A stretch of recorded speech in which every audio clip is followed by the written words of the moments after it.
Hello children, today we are going to start our chapter number 9. The name of the chapter is Fundamental Rights, Fundamental Duties and Directive Principles of State Policy. This is the second chapter of our civics portion.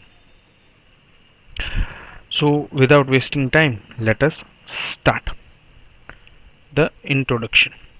In the previous chapter we have studied Indian Constitution. We had already seen how Indian Constitution was framed, what were the main features of Indian Constitution, who were the main framers, and all other details related to it. We also saw about preamble and important pillars as well as special features of it. In this chapter we are studying about important characteristic of Constitution, that is fundamental duties, fundamental rights and directive principles of state policy. So mainly we are going to see about these three topics. The first, human rights. Now you might have heard this word many a times in the newspapers. Human rights, there is a violation of human rights. Human rights are not practiced well into any of the particular regions and so on. Then what are human rights? Then this is the definition saying human rights are those rights which not only give a person his or her basic existence but also overall development, in which country helps to construct an environment which enables him to grow. Say human rights are basically such kind of right or such rights which are given to all the human beings without any kind of discrimination. If such kind of human rights are not given to them, then that person cannot develop into a well developed person or cannot grow into a well developed person. In every democratic country, the citizens are confined with basic rights. Every democratic country. Okay, now democratic country means there are various kind of countries. Like in dictatorship, no rights are given. Right, in monarchy, certain rights, many a times such rights are not allowed. So in democratic countries, okay, where people is rules like India, okay, such rights are given. A person not discriminated on the basis of caste, okay, can experience basic right. The protection of these rights are assured by the society and nation as well. Say what is the main purpose of it is to see that there is no discrimination to any person whatsoever in any kind. The person by birth owns right, which are his or her right, are known as human right. Okay, now these rights are available to each and every person who is born without any kind of discrimination, and that's why they are termed as human rights. Okay, now see, United Nations General Assembly has declared human right on 10th of December. You need to remember this. Okay, human US General Assembly has declared 10th of December as Human Rights Day, and that was declared in 1948. That was declared in 1948. So you need to remember, and that's why you can say that 10th of December is the Human Rights Day. 10th of December is considered as Human Rights Day. From the global announcement of human rights, certain basic and important human rights are added in Constitution of India. Say from that, India have added this human rights into its constitution also. Thereby these rights are protected in a dignified way, and that's why they are a very important part of our culture and constitution. For those human rights which are included by Constitution of India are known as fundamental rights. Okay, so this all rights which we take, this human rights proclaim the human being to live a dignified life. Proclaim means they give. Okay, they basically give the human life a way to live in a dignified way. For the existence of human being, the basic needs, see, these are the basic need: food, clothes, shelter, education, health. These are the basic needs and that are needed for the growth of human being, should be received in a dignified and respectable way. Democratic countries allow its citizens, see, now as I already told you, democratic countries allow their citizen to exercise this right in the most a fertile manner, most beautiful manner, but that is not the case everywhere in the other countries. The state guarantees such a conducive environment where one has protection of fundamental rights. Okay, so state here means, okay, state here means the nation. Here, so whenever a state means the country will ensure you such kind of environment where the fundamental rights or the human rights are protected, and that is the true identity of a democratic system. Okay, so what are human rights? Then human rights are the basic rights that a person gets, right, that a person gets in the to every person. Okay, now we are going to see the fundamental rights. Okay, now fundamental means the basic rights.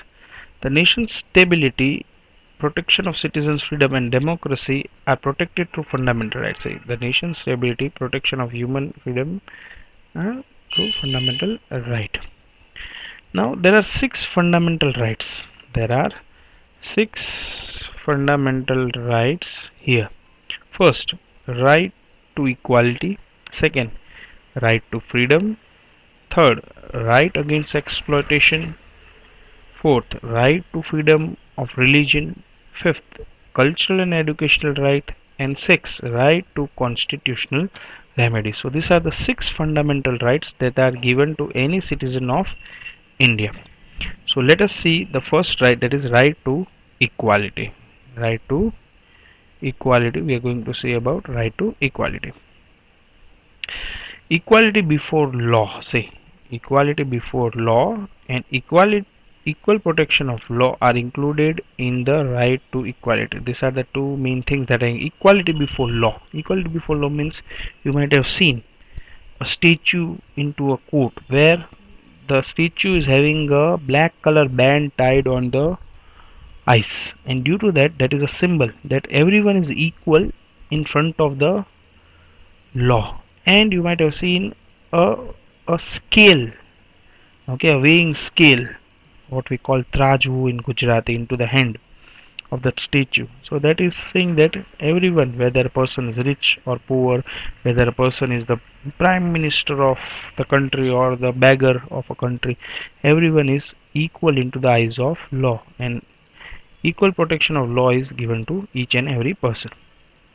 This fundamental right is major foundation of all rights and privileges. See, it is the foundation. You can say this is one of the biggest right or the main important right. It is one of the chief guarantee of the Constitution of India. So it is one of the main things of Constitution of India. Thus, it is imperative that every citizen of India has easy access to court to exercise his or her right. See, this right ensures that each and every person of India has a easy access to the court. Every person should be able to go to court and should be able to exercise his right. According to this right, no person shall be shown favoritism. See, as per this, no person should be shown favoritism on the basis of color, caste, creed, language, etc. So every person should be considered equal in the eyes of law. Law is equal to all. See, law is equal to all. That is for the peon to the prime minister. This is the zest of this. This is the zest of this right. From the peon to everyone is equal in the eyes of law. If they act against law, they are treated equally and are bound to the general law of court. Okay? If they go against the court, if they go against the law, then they can get equal punishment. Okay, whether he may be the peon or whether he may be the prime minister. However, the president and the governor has certain privileges. Okay, in the constitution, the president and the governors are given certain benefits into the law. In each and every circumstances, the law should prevail equally. See, whatever the circumstances may be, but the law should always remain equal. There should be no discrimination or specific favoritism shown to any particular person or class. See, there should be no favoritism in any condition. Every law should be equally disseminated. Every person shall have equal admittance to public places and shops, restaurants, public entertainment places, have equal access to roads, lakes, use of public well and bath. Okay, now you might be knowing why this law is very important, because in olden times there were four varnas. There were four varnas. Okay, the Brahmin, Kshatriya, Vaishyas and the Shudras, and we know that all the four varnas did not have the equal rights. Some of the varnas or some of the caste were not allowed into public places. Okay, and due to this there was a discrimination, but that is not the case right now into India. In India right now each and every person is allowed in any of the public places. Same way when Britishers were ruling into India, you might have seen, if you have seen any of the older movies, there were boards, okay, hung outside the restaurants or parks on that Indians not allowed. So such kind of discrimination is a violation of law, and that's why right to equality gives equal access to public places to each and every person. See, however, the state has the right to make special arrangement for women, children, or for development of any socially and educationally backward classes or scheduled caste and scheduled tribes. See, but here also there is a twist into it. The state means the government has a right to make or give special benefit to women, children, or any socially and economically backward or scheduled caste and scheduled tribe in certain areas, and that is termed as reservation. What is it called? It is called reservation. No citizen shall be discriminated on the basis of race, caste, religion, creed, descent, or place of birth in respect of any government services. See, whenever there are government services or wherever there is a government job, no person can be discriminating. He cannot be said that you, as you are born into so and so state, so you are cannot allow or to apply for. As you speak so and so language, so you are not allowed to apply for the post. So such kind of discrimination cannot be done in any of the government services and higher education under the state. In matters of state public service, equal opportunities have to be offered to all citizens. All citizens are given equal opportunity in the eyes of law and in public services. However, the state is given permission to make decision regarding required qualification to state services. Yes, there are certain limitations related to the qualifications needed for those kind of services. As a guarantee to social justice and personal dignity, untouchability is abolished. Okay, now we know that untouchability was one of the black mark into the Indian society which was practiced in the past, but now untouchability is abolished, and if anyone practices it in any form, it can be landing into jail, and that's why it is prohibited and punishable offense.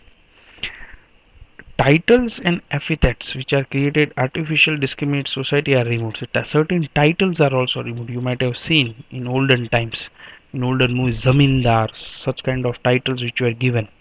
Okay, so such titles are also now not existable or not usable. That's why it makes a form of equality.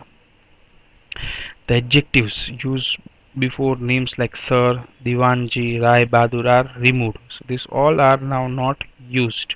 That was used before the independence. After independence, the government, in order to felicitate means to promote, to praise special contribution and achievement of individuals in various field, allow like Bharat Ratna. These are some of the awards or the titles given to the people who have made special contribution in the field of certain things, science, art, movies, or any other thing. Okay, Padma Vibhushan, then Padma Bhushan, Padma Shri. Okay, Paramvir Chakra is awarded in military service. Right.